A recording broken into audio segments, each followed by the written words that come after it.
अस्सलामुअलैकुम वरहमतुल्लाहि वबरकातुहू। बिस्मिल्लाहिर्रहमानिर्रहीम। नहमदुहू व नुसल्ली अला रसूलिहिल करीम, अम्मा बाद। मोहतरम नाजरीन इकराम, एक सवाल किया गया है आवेज़ा नाम के ताल्लुक़ से, और सवाल कुछ इस तरह से है। अस्सलामुअलैकुम मुफ्ती साहब, आवेज़ा अशफ़ाक़ नाम का मतलब क्या है? वालेकुमुस्सलाम वरहमतुल्लाहि वबरकातुहू।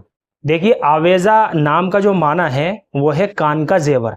आवेज़ा के माना है कान का जेवर, झुमका, बाला, बुंदा, ये सब जो है ना, ये आवेज़ा नाम के माना है।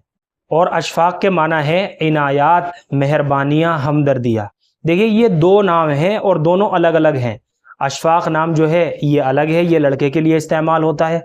और आवेज़ा जो है इसके माना जो है इतने ख़ास नहीं है बच्ची का नाम रखने के लिहाज से। इसलिए अगर आप इस नाम के बजाय सहाबियात के नामों में से किसी एक नाम का इंतखाब करें तो ये बहुत अच्छी बात रहेगी, या फिर कोई भी इस्लामिक अच्छे माना वाला नाम का इंतखाब करें। वैसे नाम रखने में किसी भी तरह की कोई हरज की बात नहीं है, कोई ख़राबी नहीं है। बच्ची का जो है आवेज़ा नाम रखा जा सकता है। अगर आप पूरी बात लिखते हैं कि अशफ़ाक़ नाम जो है ये किसका नाम है, लड़की के बाप का है, भाई का है, किसका नाम है ये? अगर वालिद साहब का नाम है तो लड़की के नाम के आगे वालिद साहब का नाम लगा सकते हैं।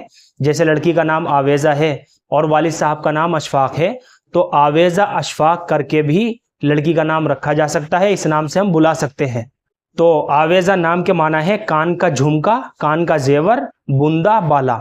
और अशफ़ाक़ के माना है मेहरबानियाँ, हमदर्दियाँ और इनायात। तो ये नाम रखा जा सकता है बच्ची का। इसमें किसी भी तरह की कोई हरज की बात नहीं है, कोई ख़राबी नहीं है। मुझे उम्मीद है कि आप सभी हज़रात को अच्छी तरह समझ में आ गया होगा। अल्लाह हम सबको सुन्नत व शरीयत पर पाबंद फरमाए। फ़क़त वल्लाहु आलम।